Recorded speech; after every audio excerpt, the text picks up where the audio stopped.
দেখুন আসলে পুলিশ যেটা বলছে যে কুলসুমকে কক্সবাজারের একটি বাসা থেকে উদ্ধার করা হয়েছে এবং সে কিন্তু এখন আশুলিয়া থানায় পুলিশ হেফাজতে রয়েছে। আর এই ঘটনার সঙ্গে যারা জড়িত, অর্থাৎ এই মিথ্যা মামলা তৈরির ক্ষেত্রে যারা জড়িত, তাদের দুজনকে কিন্তু পুলিশ এরই মধ্যে আটক করেছে। আমরা কুলসুমের সাথে একটু সরাসরি কথা বলতে চাই। একটু যদি আপনার সাথে কথা বলতে চাই, আপনি তো কোথা থেকে আপনাকে পুলিশ এখানে এনেছে? কক্সবাজার থেকে। আপনি এই মামলাটি মানে কেন করেছিলেন? আমাকে এই মামলাটা ব্ল্যাকমেল করে এবং চাকরির প্রবণতা দেখায় করানো হয়েছে। ব্ল্যাকমেল করে করানো হয়েছে। কারা কি ধরনের ব্ল্যাকমেল করতে চেয়েছিল? রুহুল আমিন আমাকে দিয়ে প্রথমে আমার চাকরির কথা বলে আমার কাছ থেকে আমার ডকুমেন্ট নেয়। ডকুমেন্ট নিয়ে মামলা সাজানোর পরে আমাকে বলতেছে যে মামলা করে হয়ে গেছে, এটা কোর্টে উঠে গেছে, এটা যদি তুমি না করো তাহলে তোমার ফাঁসি হয়ে যাবে।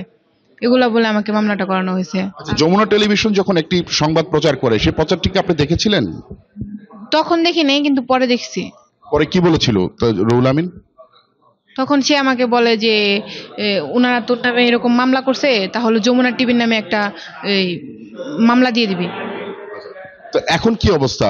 আপনি এখন কি নিরাপত্তাহীনতা ভুগছেন কিনা, বা কি কারণে, কত স্বার্থে কি?